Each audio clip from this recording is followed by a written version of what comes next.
Praise the Lord. आप सबों को जय मसीह की। आज फिर एक बार परमेश्वर के वचन को लेकर के मैं आप लोगों के बीच में आई हूँ। और आज जो हम परमेश्वर के वचन से सीखने वाले हैं वो एक या दो बात नहीं पर कई सारी बातों को बीते दिनों में परमेश्वर ने मुझे एक राजा के जीवन से सिखाया, जिससे मैं आप लोगों के साथ शेयर करना चाहती हूँ। ये जो राजा के विषय हम सीखने वाले हैं वो दो राजा है, एक है आशा और दूसरा है बाशा।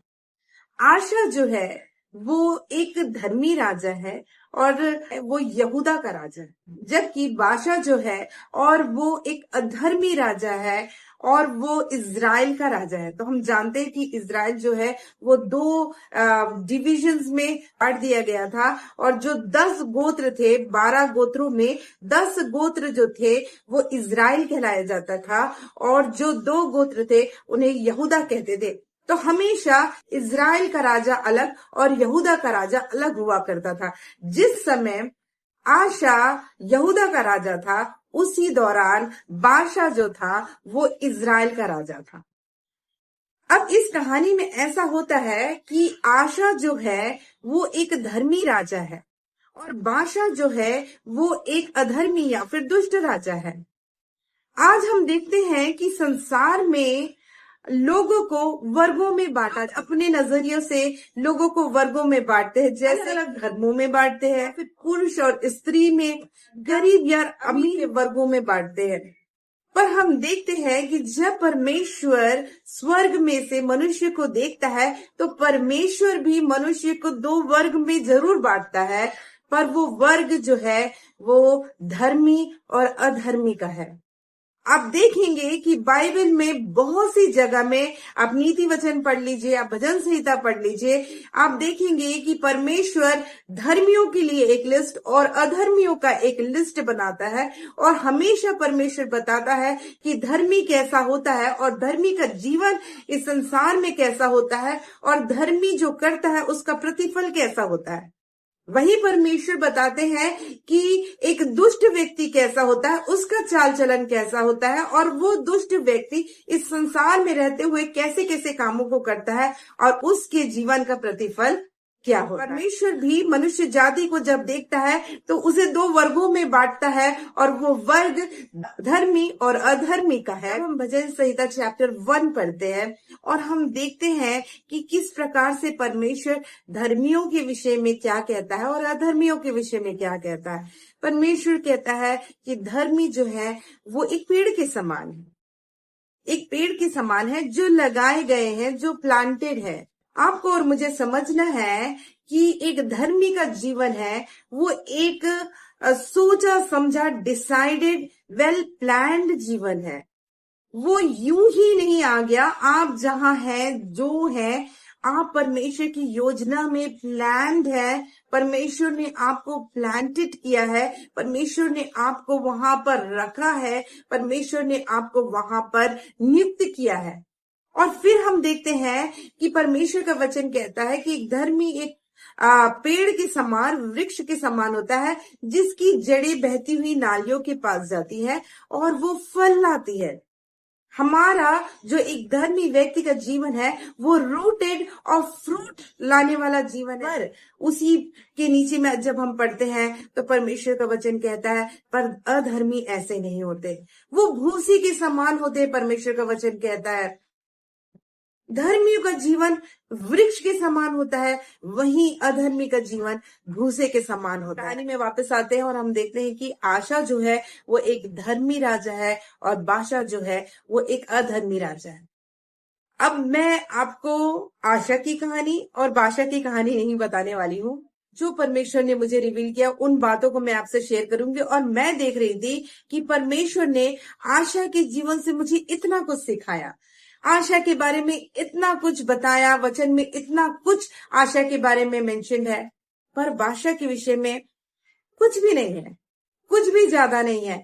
और मैं देख रही थी कि मैं सोच रही थी कि आशा के बारे में इतना सारा कुछ है सीखने के लिए, समझने के लिए, इतनी सारी बातें हैं, पर बाशा के जीवन से समझने के लिए कुछ भी नहीं है। तो हम इस बात को सीख सकते हैं। परमेश्वर का वचन कहता है कि परमेश्वर की आंखें धर्मियों पर टिकी रहती हैं। जब परमेश्वर की आंखें के धर्मियों पर टिकी रहती है, उसको दुष्ट क्या कर रहे हैं उससे कोई मतलब नहीं होता। आप बाइबल में देख लीजिए, बादशाह के जीवन में बहुत सारी बातें हुई होंगी, वो भी इतनी साल जीवित रहा है तो बहुत सारी चीजें बादशाह के जीवन में भी हुई होंगी, पर हम देखते हैं कि इस बाइबल में बादशाह के जीवन में हुई इंसिडेंट्स के लिए कोई जगह नहीं। परमेश्वर जब एक दुष्ट को अपने वचन में, अपनी पुस्तक में थोड़ी सी भी जगह नहीं देते हैं, तो आप और मैं दुष्टों के विषय में क्यों इतना ज्यादा सोचते हैं? अगर कोई एक दुष्ट व्यक्ति आपके जीवन में, कोई अधर्मी व्यक्ति आपके जीवन में, कोई अधर्मी व्यक्ति आपके जीवन में कुछ गलत काम को कर रहा है, आप क्यों उसको इतना स्पेस देते हैं? परमेश्वर की आंखें धर्मियों पर लगी हुई हैं, तो धर्मियों की भी आंखें परमेश्वर पर लगी होनी चाहिए, ना कि संसार पर, ना कि संसार के लोगों पर, ना कि दुष्ट लोगों पर, ना कि अधर्मी लोगों पर। ये अधर्मी लोग क्या कर रहे हैं, क्या नहीं कर रहे हैं, हमें इस बात को जानना है मेरे प्रियो।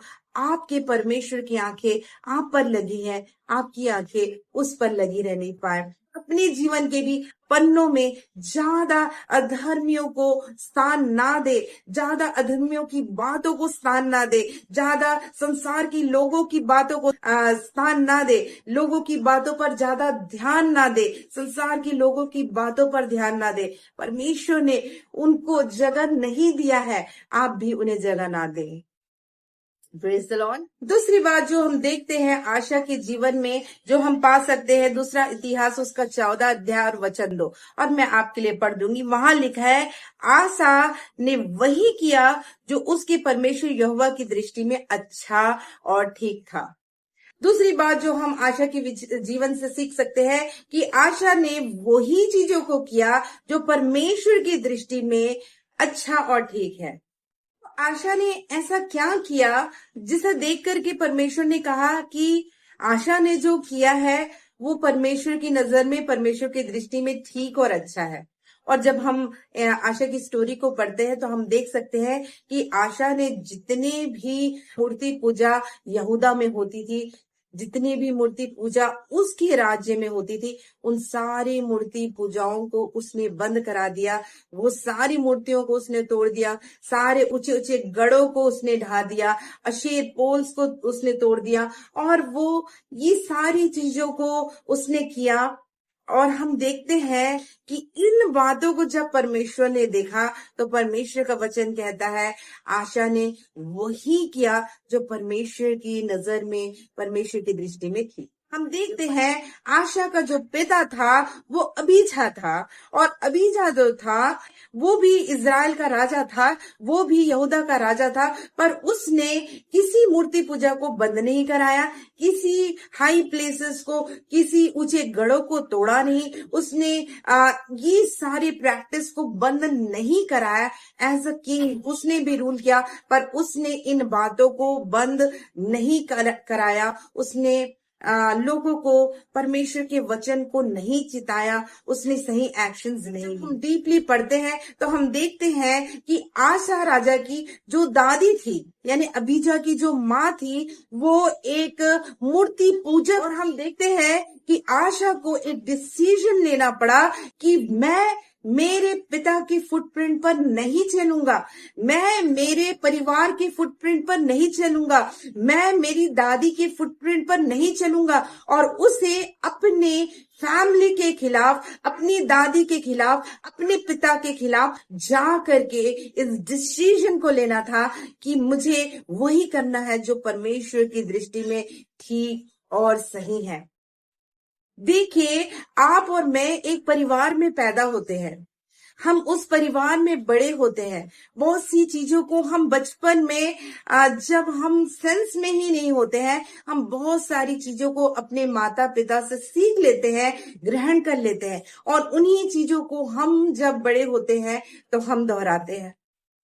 जरूरी नहीं है कि जो बातें हमने अपने माता पिता से सीखी हों, जरूरी नहीं है जो बातें हमारे फैमिली में बहुत स्ट्रांगली ओबे की जाती है, मानी जाती है, वो सही हो। अगर परमेश्वर ने आपको लीडर बनाया है तो आपकी जिम्मेदारी होती है कि आप रुकें, आप अपने कदम को रोकें, थोड़ी देर विचार करें, सोचे कि क्या जो मैं डिसीजंस लेता हूँ, क्या जो मैं चीजों को करता हूँ, क्या जो चीजों को मैं करती हूँ, क्या वो परमेश्वर के वचन के अनुसार है या नहीं है। कहीं ऐसा तो नहीं है कि कोई चीजें हैं जो बस क्योंकि हमारे माता पिता करते आए हैं, क्योंकि हमारा परिवार करता आया है, क्योंकि हमारा फैमिली करता आया है, उन चीजों को हम जस्ट रिपीट कर रहे हैं। हमको चुनना है कि आज हमारा फुट किसकी फुटप्रिंट पर है। कहीं ऐसा तो नहीं है कि बस हम क्योंकि हमारे माता पिता इसी डायरेक्शन में गए तो हम भी इसी डायरेक्शन में जाएंगे।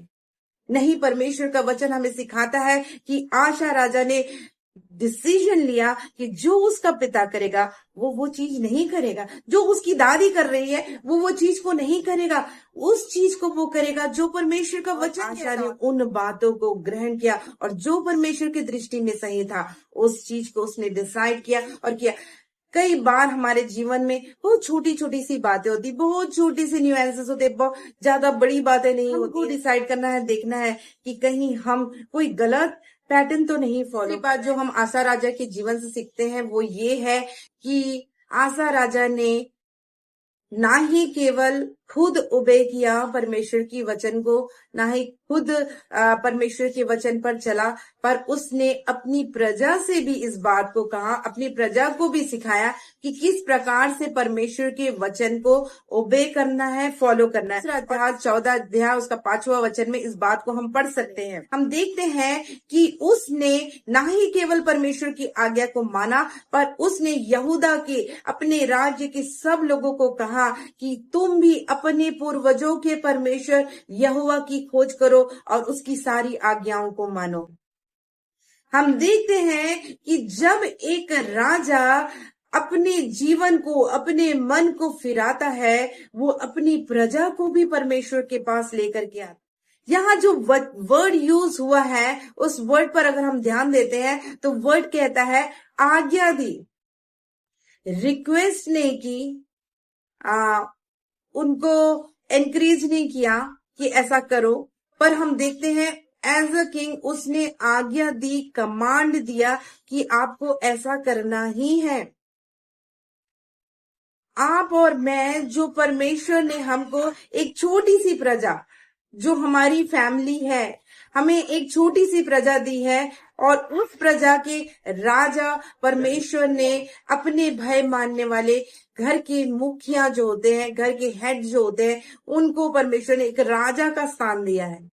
और जो परमेश्वर का भय मानने वाला घर का जो हेड है, जो मुखिया है, जो पिता है, उसकी ये जिम्मेदारी होती है कि वो अपनी प्रजा, चाहे वो एक बच्चे की प्रजा हो, चाहे 2 बच्चों की प्रजा हो, वो अपनी प्रजा जिसमें उसकी पत्नी भी आती है, उसे आज्ञा दे कि वो परमेश्वर के पीछे राजा के समान हमें भी अपनी प्रजा, जो लोग परमेश्वर ने हमारे अधीन दिए हैं, उन्हें हम आज्ञा दे, कमांड करे कि चलो आपको परमेश्वर की बातों को मानना है। कई बार देखते हैं हम एज अ पेरेंट्स अपने बच्चों को रिक्वेस्ट करते हैं, कहते हैं बेटा प्लीज कल सुबह उठ जाना, आपको चर्च जाना है, बेटा प्लीज परमेश्वर के वचन को पढ़ो, प्लीज प्रार्थना करो। नहीं, हमको एज अ पेरेंट्स अपने बच्चों को कमांड करना है और कहना है कि आपको परमेश्वर के वचन पर चलना है, आपको परमेश्वर के वचन को मानना है। हमारी जिम्मेदारी है, हमारी ये रिस्पॉन्सिबिलिटी है कि हम अपने बच्चों को कमांड करें कि आपको परमेश्वर की आज्ञाओं को मानना है। पर इससे पहले कि हम पर अपने बच्चों को कमांड करें कि क्या करना है और क्या नहीं करना है, परमेश्वर का वचन यहाँ पर एक और बात को जिस पर हमें ध्यान देना चाहिए वो ये है कि आशा ने पहले खुद परमेश्वर के वचन को माना, ओबे किया, और फिर उसने अपनी प्रजा को आज्ञा मानने को कहा। तो सप्लाई करने से पहले हमें अप्लाई करना जरूरी है। इससे पहले कि हम अपने बच्चों को इस बात को कहें कि तुम प्रार्थना करो, वचन पढ़ो, परमेश्वर की उपस्थिति में जाओ। हमें खुद परमेश्वर की उपस्थिति में जाना चाहिए, हमें खुद प्रार्थना करना चाहिए, हमें खुद वचन पढ़ना चाहिए, हमें खुद परमेश्वर की संगति में बैठना चाहिए, हमें खुद गलत काम नहीं करना चाहिए। जब हम ऐसा करेंगे तभी हम अपने बच्चों को, या फिर जिनको परमेश्वर ने आपके अधीन में किया है, जिसको भी परमेश्वर ने आपको दिया है, चाहे आप परमेश्वर के दास हो, परमेश्वर की सेवा कर रहे हो, लीडर्स हो, यूथ लीडर्स हो, संडे स्कूल टीचर्स हो, आप जो भी है, आपको पहले खुद ओबे करना है और फिर उन चीजों को हमको अपने जिन लोगों को परमेश्वर ने आपको दिया है उन्हें सिखाना है। और हम देखते हैं कि आशा परमेश्वर के वचन को माना और फिर अपनी प्रजा को पूरा काम करने के बाद, सारे अशेर पोल को तोड़ने के बाद, सारे ऊंचे स्थानों को गिराने के बाद, सारे देवी देवताओं की मूर्तियों को तोड़ने के बाद उसने अपनी प्रजा को आज्ञा दिया कि तुम अपने संपूर्ण मन से अपने पूर्वजों के परमेश्वर यहोवा की ओर फिरो, उसकी आज्ञाओं को बाद जो हम आसा राजा के जीवन से सीख सकते हैं उसे हम पाते हैं दूसरा इतिहास उसका 15 अध्याय उसका 9वां वचन में। आप लोगों के लिए पढ़ देती हूँ। ने सारी यहूदा और बिन्यामीन को एप्रेम मनश्शे और शिमोन में से जो लोग उसके संग रहते थे उनको इकट्ठा किया, क्योंकि वह यह देखकर कि उसका परमेश्वर यह उसके संग रहता है, इस्राएलियों में से बहुत से उसके पास चले आए। जैसे मैंने आपको कहा था कि इज़राइल जो है, जो एक नेशन है, वो 2 भाग में डिवाइड हो गया था, जिसमें 10 गोत्र इज़राइल कहलाए जाते थे, 2 गोत्र जो थे वो यहूदा कहलाए जाते थे। आशा जो था वो यहूदा का राजा था, बाशा जो था वो इज़राइल का राजा था। और यहाँ हम पढ़ते हैं कि बहुत से गोत्र के लोग जो इज़राइल के गोत्र के थे वो इज़राइल छोड़ करके यहूदा में आकर के बसने लगे। वो यहूदा आकर के यहूदा में बसने लगे क्योंकि वो आशा के किंगशिप के अंदर में, आशा के राज्य के अंदर में रहना चाहते थे। और उसका वजह क्या है, यहाँ पर बहुत सुंदर बात है, हम ध्यान से पढ़ेंगे तो कहता है क्योंकि वह देख कर कि उसका परमेश्वर यहोवा उसके संग रहता है। ये देख करके कि आशा के साथ परमेश्वर रहता है, परमेश्वर आशा के साथ है, इस बात को इज़राइल के लोगों ने देखा तो वो इज़राइल छोड़ करके वो यहूदा में आकर के आशा के राज्य के अंडर में रहने लगे। अद्भुत बात है कि नहीं है? कई बार एज अ लीडर, परमेश्वर के दास, या फिर हम कई बार देखते हैं कि लोग पीपल प्लीजर बन जाते हैं, सोचते हैं कि लोग, पीपल हमारा पावर है, लोग हमारे नहीं सोचना है कि पीपल हमारा पावर है, हमें ये सोचना है परमेश्वर हमारा पावर है। और यहाँ हम देखते हैं कि आशा ने किसी को बुलाया नहीं कि आओ भाई मेरे राज्य में रहो, आइए आइए मेरे राज्य में रहिए, परमेश्वर मेरे साथ है। वचन कहता है लोगों ने देखा कि परमेश्वर आशा के साथ है, लोग अपने राज्य को, अपने देश को, अपनी जगह को छोड़ करके आशा राजा के देश में, उसके राज्य में आकर उसके साथ रहने लगे। समझने वाली बात यह है कि जब परमेश्वर आपके साथ है, एज अ लीडर आपको लोगों को अट्रैक्ट करने की जरूरत नहीं है, आपको लोगों को अपने पास आकर्षित करने की आवश्यकता। लोग खुद देख करके कि परमेश्वर इस जगह पर, इस स्थान पर उपस्थित है, इस व्यक्ति के साथ परमेश्वर है, इस व्यक्ति से हम आशीषित हो रहे हैं, तो वो खुद ही अपने स्थान को छोड़ करके आपके पास आएंगे आशीषित होने के लिए। और यहाँ देखते हैं कि आशा राजा के पास इज़राइल के बहुत से गोत्रों से लोग आकर के आशा राजा के पास रह रहे थे। एक और जो समझने वाली बात यह है, अगर आप गहराई से बातों को देखेंगे और समझेंगे तो एक और समझने वाली बात यहाँ पर यह है कि परमेश्वर का वचन कहता है, हम इस बात को दूसरा इतिहास उसका 15 अध्याय उसका वचन 9 के आखिरी हिस्से में देखते हैं, जहां लिखा है इज़राइल में से बहुत से उसके पास चले आए। इज़राइल में से बहुत से उसके पास चले, शब्द कहता है बहुत से लोग, सब ने, सारे इज़राइली उठ करके यहूदा में नहीं आ गए थे, बहुत से लोग आए। हमको इस बात को समझना है मेरे प्रियो कि ऐसे बहुत से लोग होंगे, ऐसे लोग हमेशा ऐसे लोग होंगे जो परमेश्वर के पास नहीं आएंगे। हमको इस बात को समझना है मेरे प्रियो कि बहुत से लोग परमेश्वर के पास आएंगे और ऐसे बहुत से लोग होंगे जो परमेश्वर के पास नहीं आएंगे।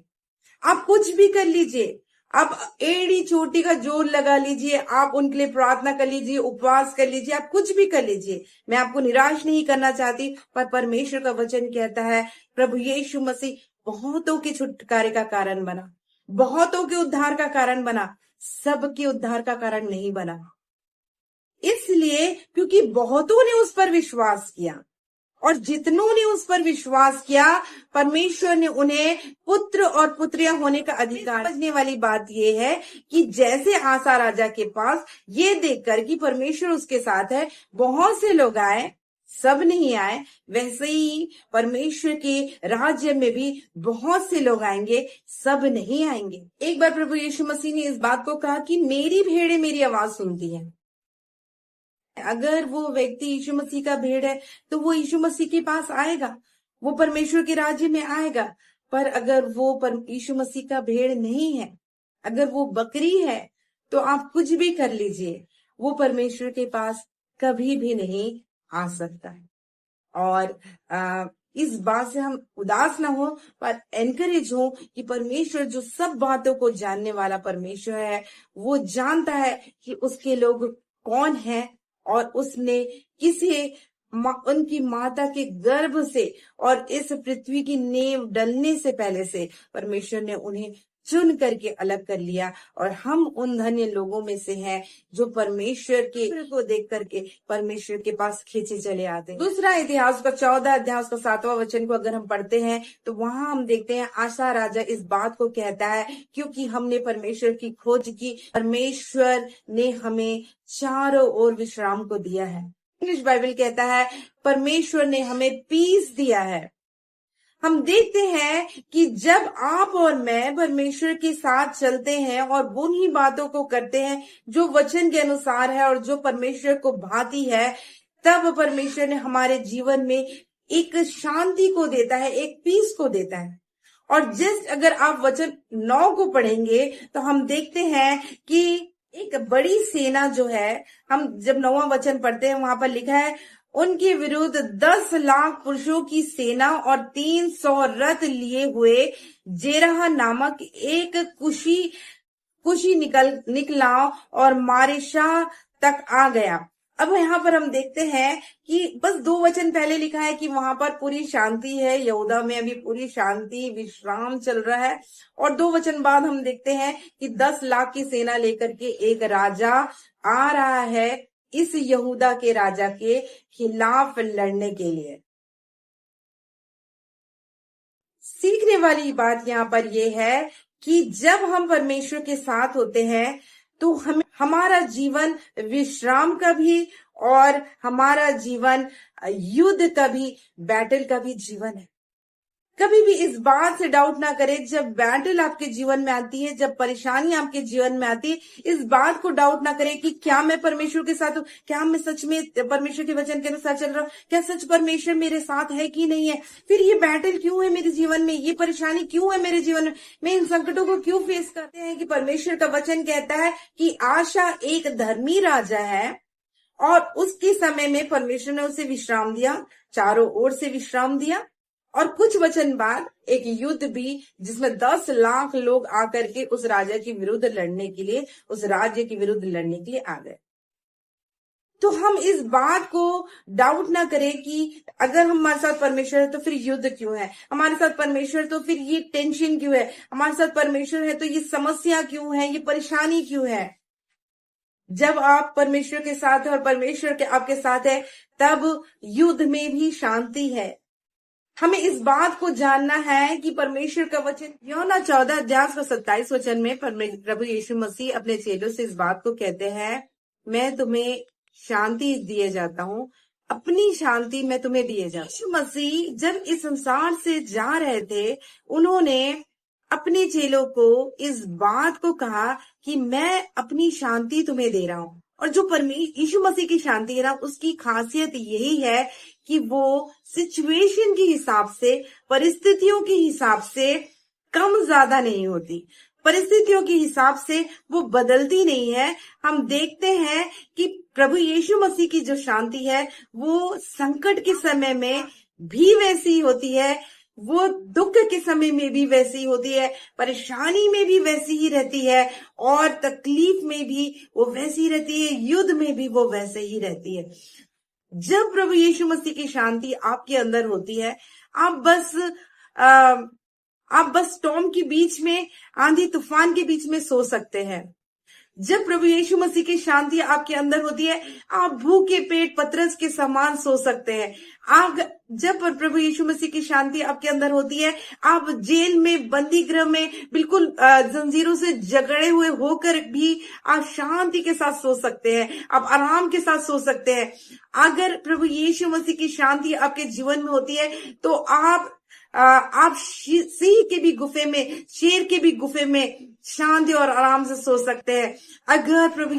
जब प्रभु यीशु मसीह की शांति आपके अंदर होती है तो आप एलाइशा के समान जंगल में, जब लोग आपको धमकी दे रहे हैं, आपको मौत की चेतावनी दे रहे हैं, तब भी आप सो सकते हैं। अगर परमेश्वर की शांति आपके साथ है तो आप याकूब के समान भय से डरते हुए, भागते हुए भी आप पत्थर को भी तकिया बना करके सो सकते हैं।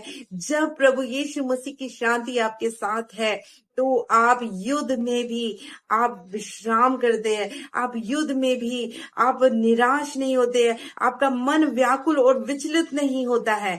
ऐसी शांति प्रभु यीशु मसीह हमें दे करके गए। तो हम देखते हैं आशा राजा के जीवन से, उसके जीवन में विश्राम का काल था, उसके जीवन में युद्ध का काल था। दोनों ही समय आपके और मेरे जीवन में भी होते हैं। डाउट ना करे, जब शांति रहती है ऐसा मत सोचे कि हाँ बस सब चीज ठीक है। नहीं, परमेश्वर ने सब चीज को ठीक रखा है, इस बात को हम जाने।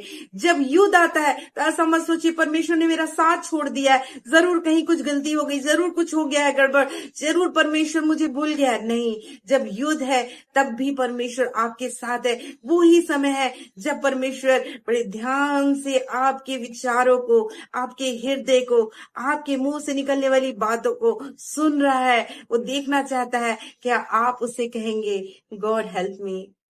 आगे हम और भी आशा राजा के जीवन से कुछ बातों को हम सीखेंगे, और ये पार्ट 2 में हम सीखेंगे बहुत सारी बातों को, और भी परमेश्वर मुझे सिखा रहा है, उन बातों को मैं जरूर आप लोगों के साथ शेयर करूंगी। मेरा विश्वास है कि हम सब छोटी छोटी बातों में स्क्रिप्चरल होंगे, छोटी छोटी बातों में वचन के अनुसार सोचेंगे, वचन के अनुसार करेंगे, ताकि हमारा प्रति एक दिन का जीवन आनंद का जीवन, प्रति एक दिन का जीवन शांति का जीवन, खुशी का जीवन, प्रभु की उपस्थिति में रहने का, प्रेम में चलने का जीवन होने पाएगा। डर, भय, चिंता, इन सारी बातों के लिए कहीं भी आपके और मेरे जीवन में जगह नहीं होगी। इस बात को वचन से हम सुनिश्चित करेंगे।